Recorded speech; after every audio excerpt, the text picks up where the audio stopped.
I got to kick this thing off. Can I kick it off? 1, 2, 3, 4.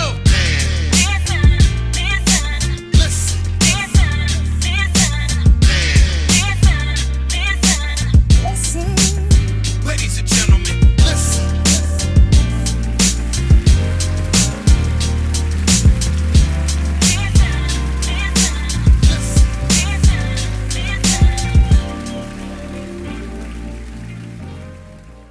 Yo, what's good, everybody?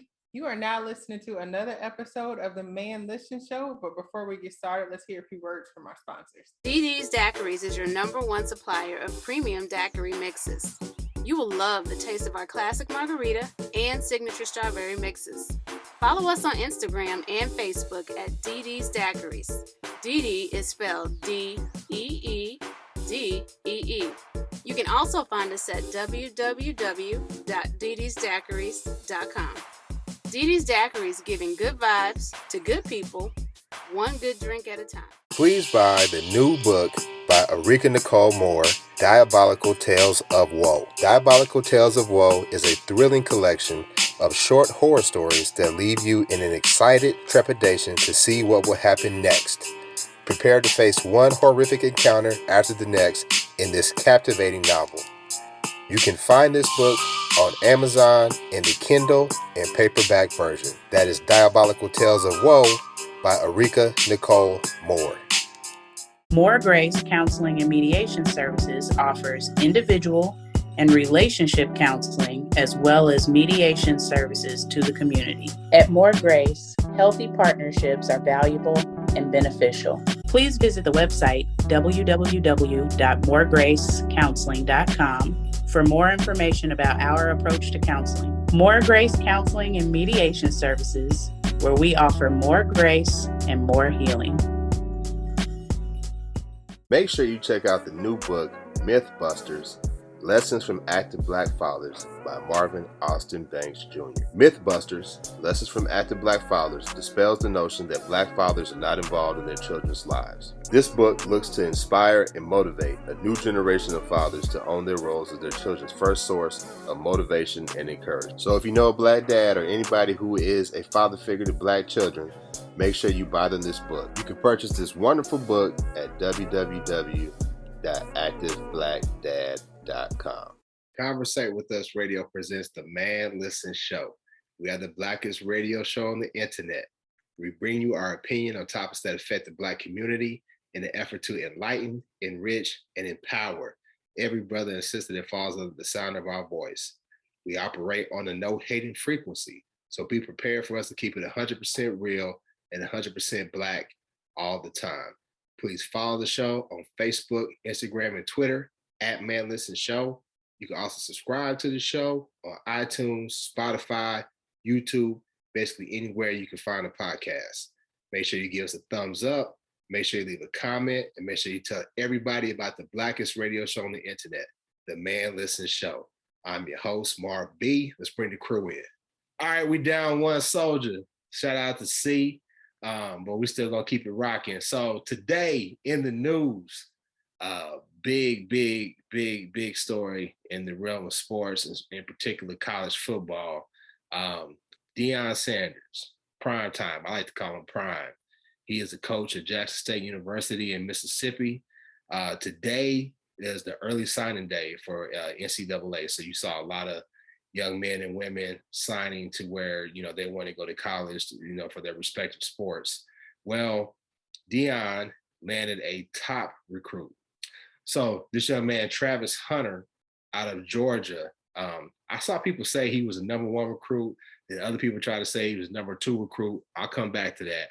But he was committed to Florida State, and he decommitted from Florida State to go to Jackson State University, which is major. We've always talked about how our top athletes need to go to our HBCUs, and it's starting to happen. We've seen a few happen with, basketball, maybe not at this level, meaning like the #1 ranked recruit in the country, but this is major because this can start a momentum of young people saying, hey, listen, we don't have to go to the PWIs, the top schools. If we know that we're going to be on the next level anyway, why not take our talent, take the exposure that we bring to the HBCUs? So we're gonna talk about it, talk about our thoughts on the subject. There's a lot of stuff that went along with this, but what was your thoughts when y'all first saw this? Because I started getting text messages about it, and some people, some people weren't happy about it. Some Florida State fans, I know some of my homeboys, they was like, yeah, we happy he's going to HBCU, but that means the Seminoles are gonna continue to suck. So what'd you think, Lad? You see that here, so you gotta hold it down for the sports experts. I like how you slid that in there. They gonna continue to suck, but that's part of it. Is when you got Florida State versus Jackson State. Florida State's not really that good, to be honest with you. They haven't been for the last few years. So it was I'm not gonna say easy flip, because it definitely took courage. It definitely took a different mindset than most of these cats have. And honestly, I don't think it's necessarily the student athletes that have a particular mindset. It's a lot of times the parents and the people in their ear, coaches, high school coaches, guiding them to a particular place because maybe they have a relationship with the coaches or what have you like that. So, but I loved it. I absolutely loved it. Me and some of my friends, we would text. We had like a group meet every week. We were sending stuff about what Deion was doing at Jackson State. They had the stadium down there looking like it was Alabama. They sold out stadium in Jackson, for Jackson State. And that's something they hadn't seen. I don't want to say ever, but it had been a very long time since they had that kind of hype and that kind of attention paid to the program. And really just at this point in time, with the exposure that's out there, you don't have to go to Alabama to be seen, and that's really how they started getting the kids going to the non-HBCUs, was because they were saying, hey, we on TV, you could watch Alabama versus Auburn. Nobody's watching Alabama State versus Alabama A&M, but in that area, people know that's what they call the Magic City Classic. They love that game. That's like a huge game, but it's not on TV nationwide. So these kids were like, I need to get exposure. But at this point, you can turn on ESPN Plus. A friend of mine, he has kids that play in Division II, and I would turn on ESPN Plus, find it online and watch the games. It's not hard. It's not as hard as it was for that exposure. And I think this will do even more. One thing, a step from this that I'm looking forward to, BET used to show HBCU football back in the day. They need to jump in. ESPN does sometimes, but BET or TV One, somebody needs to step up and get these cats a weekly platform beyond what they're usually are accustomed to seeing at these schools. Well, I think you talked about BET used to show the games. I think when you broadcasting games, just like ad revenue, different contracts that you have signed. And back then, it was relatively low cost to broadcast the HBCU games. And Bob Johnson, one of the founders and creators of BET, that was one of his major things. That was like, okay, this is how we fill up airtime on Saturdays. And I remember when they showed the HBCU games, us being in the Midwest, we had access to 2 HBCUs, but we didn't go to HBCUs. All of us went to Mizzou, PWI.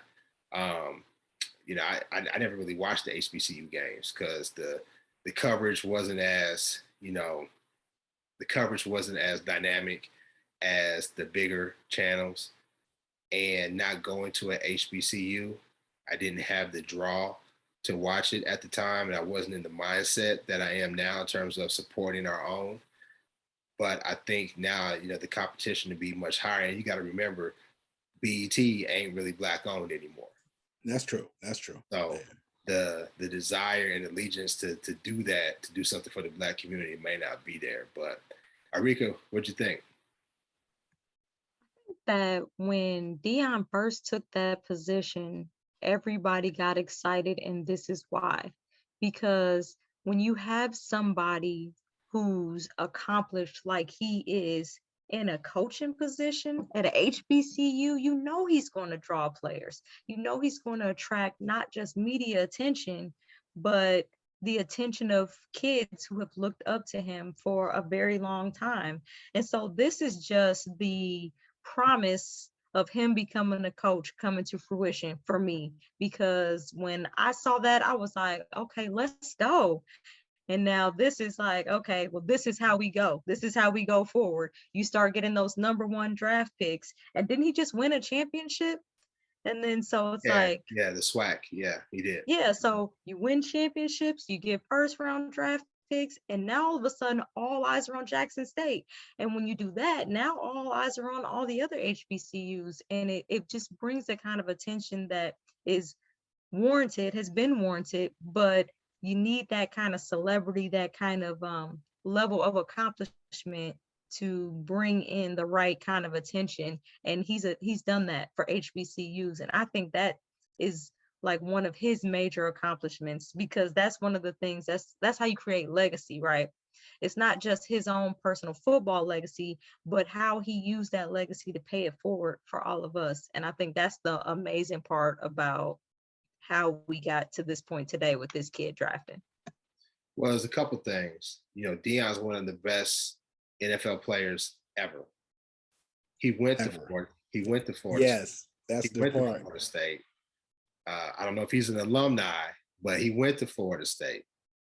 And Florida State, there's always been some talk about how, if you know about Florida State, it's in Tallahassee, Florida.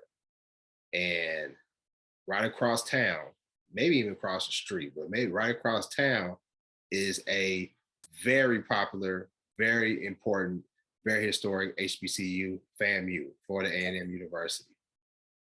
People have always talked about how Florida State kind of cherry-picked off of FAMU back in the day to get recruits. Now, I can't speak to the veracity of that, but Florida A&M, they've always had a decent program. They're not as good as Prairie View, you know what I'm saying, where I got my master's, but Florida A&M always had a decent program. So for Deion to poach this kid, and I poach in air quotes, from the place where he made famous, because people didn't really, when you think about Florida State, you think about Deion, you think about Bobby Bowden, right? You might think about some of the other guys like Warren Sapp, Derrick Brooks, but really, if you're thinking about Florida State, you're talking about Prime and maybe Bobby Bowden. That's it. So folks were hot about this. They were livid. But we'll get to that. But to speak to your point, Erika, I had an opportunity to go to a Jackson State game this year. I went to the Heritage Classic in Memphis. And there's always a buzz on those classic games because it's somewhat like a homecoming. It was in Memphis. A lot of people came through, and we still in the pandemic, but folks is outside. I was wearing my mask. Some people wearing their masks, some weren't. But the buzz in the stadium was electric. It was electric. And I contributed some to, hey, we've been locked up. Now we back outside. But you could see the Jackson State folks. You could see them wearing the gear. He's changed all that. They gear looking fly. The hats, I was like, damn, I need to cop me one of them hats, man. That looking dope. And there's just a different type of buzz and electricity about that program. And that's the HBCUs. Now, Deion, he's been very vocal. Some of the stuff, people been like, I don't know, Deion. When he was talking about how one of his rivals, they didn't have enough athletic trainers, so they couldn't practice. And Deion was like, what is going on? We'll send some of our athletic trainers down there so that y'all can have a practice. And people didn't really care for how Deion called that out, sort of like, keep our business in the house. But to your point, Erika, I think, yeah, there's definitely a lot of buzz following Prime. And he's not the only, he's not the only NFL player that's back in HBCU's coaching. Eddie George is coaching. Matter of fact, Eddie George is coaching Tennessee State University. When I saw him at the Heritage, Eddie George is across the field. Eddie George doesn't have the notoriety that Deion has, but he's still an NFL player. And just recently, Hugh Jackson, an NFL coach, signed with Grambling. He's going to be the head coach of Grambling. So you're starting to see that talent in our community go back to our universities, that top talent go back to our universities. So we'll see if that's a trend that keeps on going. But back to the point, I saw people burning their jerseys, Florida State alumni burning their jerseys. You saw some of the coaches that are at PWIs making comments. Well, it used to be about the education. Now it's not about the education anymore. They hot about this. They mad about this Black kid saying, hey, listen, I'm going to go to an HBCU. Y'all seen that? What you think? You know, white's gone white.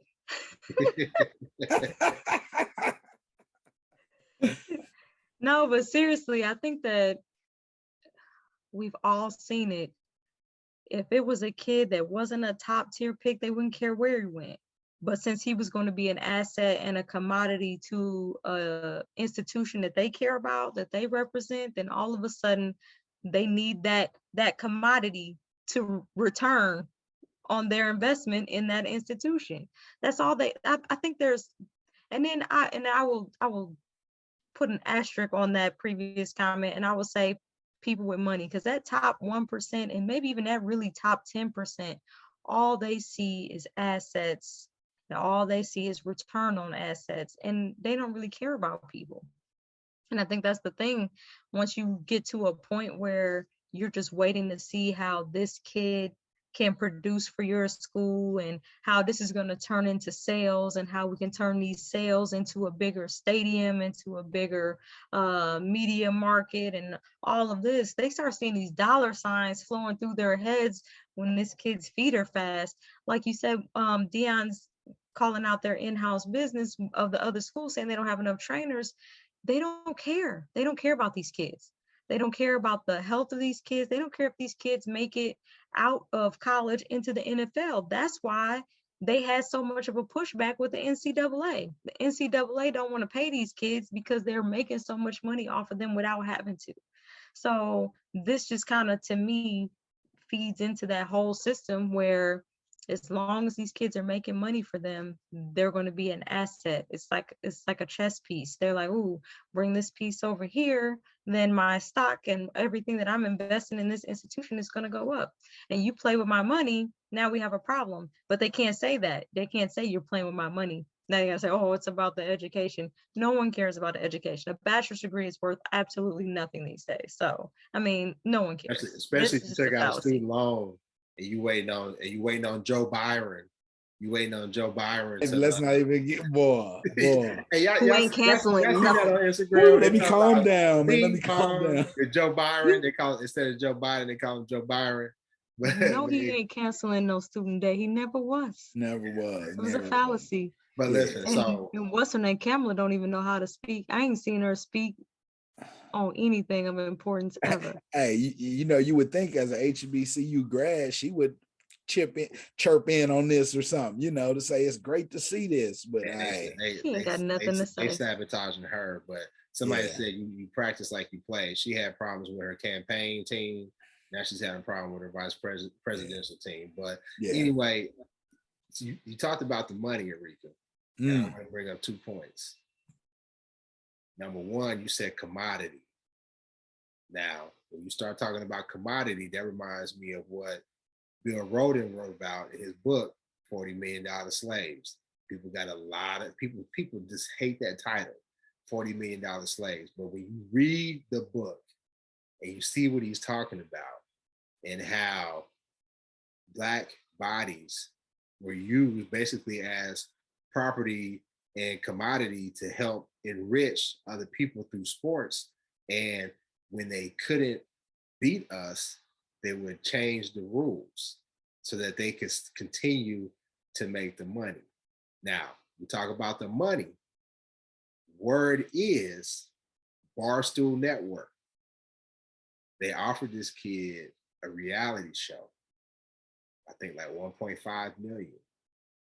And Deion somehow was affiliated with Barstool Network. Maybe he was on there doing an interview or whatever, but that was the tipping point to get him to change from going to Florida to doing a reality show in Mississippi to going to Jackson State. And now we know the NCAA changed the rules about kids being able to get paid. You know, my son is a college athlete, so a lot of his friends growing up, they're playing NCAA basketball, football, and name, image, and likeness. Name, image, and likeness, NIL. Kids are now able to get paid. I've seen so many kids going back to their hometown, hosting basketball clinics. You know what I'm saying? Basketball clinics, cutting deals, and I'm all for it. I'm all for it. Get paid. Get paid. So that's another thing that's rubbing these people wrong. It's like, man, he got paid. He got paid. Why not? The universities are getting paid. Man. Why not? Exactly. And you know, you mentioned something a few minutes ago as well, talking about it's not about the education anymore. You know, it used to be about the education. Come on, we all went to it's a Power 5 school, but it's really not an elite program as far as football wise.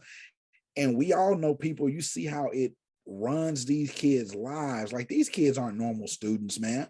Mm-hmm. It never was about education when you're a college athlete, particularly in football and basketball. You're going to tell me you got a game out of town on Tuesday, one on Thursday, then the next week, the same thing. How are you a student athlete when you missing a week and a half, 3, 4, 5 weeks of class during your season? Seriously, you know, it's never been about the education. When it was, quote unquote, about that, they played basketball games on the weekends. Kids wasn't missing college from Monday through Thursday of a week just to go play basketball. So, you know, I don't pay much attention to people who talk about it. It used to be about the education. Nah, it never was about the education. It always was about the money. It always was about getting boosters to contribute to build the next chemistry building, to build the next psychology building. So many kids at these non-HBCUs are going to school on quote unquote academic scholarships that are paid for because the football program brings in so much money that they don't have to use their resources for other things, so they can save them and give kids scholarships or give them the you know, fellowships, whatever you want to call it. So hey, we need the same thing should be happening at Jackson State, that's happening at FAM, that's happening at Howard. And I do want to correct you, man. Don't talk stuff about FAM, man. They the only HBCU ever to win a Division I national football championship in like 78, man. My cousin went there. He actually used to be athletic director at FAMU, man, in the 90s. So yeah, I know a lot of FAM people. So, you know, and I still rep PV. Yeah, I'm just telling you, man. Yeah. You know, our old girl Tiffany, our favorite the plugs lawyer, Tiffany's from FAMU. Yeah, that's a FAMU alum. Shout out to her. But here's looking big picture. We always think it's about the sports, but it's about the money. And Arika and I used to write for this blog, Clash Content. You can't find it anymore, but you know, we'll talk about that. But I wrote a piece, and people gave me the hardest time because the title of it had just horrible grammar. And it was, what if Michael Jordan what if LeBron James had went to a HBCU? And people got on me about the grammar of that title. But in doing my research for that, I was saying, okay, well, all it takes is a one and done. One of the NCAA cats, they know, hey, I'm going to the league regardless. Why not go to an HBCU? You got high school kids right now playing for money down in Atlanta, like top recruits. They playing in the league, they get money, and if they don't if they don't get drafted, then the league will pay them a certain amount of money to pay for their college education. But most of those kids, they're like, hey, this kid's going to be a draft pick. So like it's happening. But here's the piece. I brought up that article because I was doing the research. A lot of these sports programs, they bring in money, right? They bring in money to the university, but a lot of that goes back into fueling the sports program. But what happens is when Mizzou is a top basketball program, when Mizzou is a top football program, which it ain't been in a long time, guess what happens? You get more regular students that want to come to the university, exactly, paying full price. So what happens is these sports teams are more like high-paid marketing. That's it. Marketing schemes, marketing programs, marketing campaigns for these universities. So when the biggest attractions are no longer going to those schools, white folks going white. And what do? They try to copy everything we do. Music, fashion, style, they try to copy it. So next thing you know, well, I don't want to go there. I want to go over here. They see that. So it's bigger than just sports. This goes to the viability of our universities. And we start getting more students, you get more endowments, you get more money coming in, you get better conditions, you get better buildings, better resources for our students. It could be a big win if our kids start to go to the HBCUs.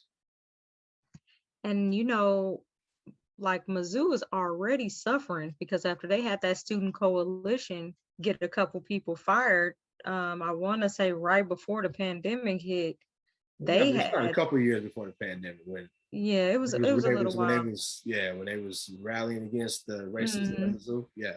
But they had severe decline in enrollment because them people was like, oh, y'all getting people fired? Oh, y'all bending to the will of these minority students? We're not sending our kid there. And so after a severe decline like that, they need these academic programs to bring in people. Like I went to a Mizzou game, I don't even know, a couple of weeks ago, and they had like Ty Locke, whoever, but they had like real NFL players at the game. I was like, y'all really out here pushing having these old Mizzou students who are in the NFL really out here trying to draw people in and come see, be in the circle and everything. But like you were saying earlier, like they really do be controlling these kids' lives, and I had no idea because I'm really anti-athlete in my life and existence, but don't tell anyone, but back in the day, when I was a freshman, I did have a Mizzou football player as a boyfriend. And I was like, wait, they feed y'all special food? Y'all can't eat at the regular dorms? Y'all have special tutors? Y'all have special like workout regimes? I was like, so literally they control your 6 a.m. to your 6 p.m. And then you got like 6 to 9 to do what you want to do. I was like, so they control your entire day. If that. Yeah, if that. A lot of them had, that's when they had their study halls was in. Right. No, like I said, I got a child that plays college football and his whole day is regimented. His whole day. You think as a regular college football player, they're waking up in the morning, they have practice in the morning, right? Mm-hmm. Practice in the morning, you eat breakfast, you go to your classes, you come back, you lift weights, then you have position meetings for about an hour or so. Then you got offensive meetings or defensive meetings for an hour or so, right? Then tutors. Then you got mandatory study hall. So like you said, from like 6 to 6, you are tied up. Matter of fact, not even 6 to 6, like 6 to 8. Now, on one hand, you can look at it as if you got a kid that needs that type of structure, hey, I'm all for it. But don't sit here and try to say, hey, listen, like Lav's point, that you're a student athlete. No, you're an athlete that just happens to be a student. Right. Athlete that just happens to be a student. They're going to gift you a degree at the end of your sacrifice if you stay long enough. And that's it. Yeah. Because they're going to keep you in all the classes that you can pass. And it's going to be a classroom full of athletes. Like literally, I was telling my kids the other day about my calculus class and how I ended up in a study group with a basketball player and a football player. And that was the worst study group ever. I never forget. I was in my freshman year, I was in this class, and it was like, second semester basketball season or whatever. And so I get to the final. I'm like, dang, I didn't know all these basketball players was in the class because they never was in class, literally, because they always on the road or they had somebody come into class for them, taking notes and all that kind of. I was just like, man, I didn't until the final. We showed up to the final. I was like, I ain't never seen you in class, buddy. You know, and I hope Mizzou turns it around. One of my best friends growing up, his son just committed to go to Mizzou, play wide receiver. So actually, that I had knew about the dude from Georgia because the quarterback on his high school team was like one of the top quarterbacks in the country, and he's going to Mizzou. Yeah. So I had watched them play a game earlier this year online, and I saw, he's a good kid, Travis Mill. He's a good player, man. So I got a vested interest in watching Mizzou now. I never went to a Mizzou home game. I just wasn't that vested in a institution. While Mizzou gave me education, I had a full scholarship. There was a reason why they were rioting. They were rallying and protesting. And as people started to share their stories, all of us had a story of us encountering racism, multiple stories at the University of Missouri. And a lot of people, and this was kind of a cold response, but it made some sense, but it was still kind of harsh. They said, just go to the PWI. I mean, just go to HBCU. Just go to, why you going to the PWI where you encounter racism, just go to the HBCU. And let's not act like HBCUs are just like the Shangri-La of places you got to go, because you still have to exist in this white man's world. But I got a reason to root for Mizzou now just because I got family there. But it's tough, man. And I hope we start to see more of these top recruits go to our HBCUs. Hopefully this kid has started something. We started to see some of the basketball players do it. If we start seeing more of the football guys do it, I think it could be something. But I hope Prime stays at Jackson State, because he's been interviewing, like they say he interviewed at TCU, Texas Christian University here in Dallas-Fort Worth. I think he interviewed really well. They're going to try to pull him away. And hopefully we can get more people to start going to the HBCUs. Like, what if Allen Iverson started coaching? He went back to Hampton, where he's from. You're muted, lad. Yeah. Go ahead. I said, Hampton or Norfolk State or one of them in that area. Yeah, somewhere. Right. Yeah. People gonna start, even just the ticket sales to the games to see Allen Iverson out there coaching would be ridiculous for the HBCUs. What if AI went back? So it's it could happen. It definitely can happen. We definitely could see change and see the change that we've been talking about. So this was major. But anyway, man, I think we talked about it enough. Make sure y'all go to our website, get you some merch, get you a hoodie, get you a t-shirt, long sleeve shirt, support the Man Listen Show. You can go to our Instagram, you can click that link and it'll take you to that site. Make sure you follow us on Facebook, Instagram, and Twitter at Man Listen Show. Make sure you subscribe to the show on iTunes, Spotify, YouTube. Give us a thumbs up, leave a comment, and we'll holler at you next time. Peace. All right, see you. Holler. Yeah. I see.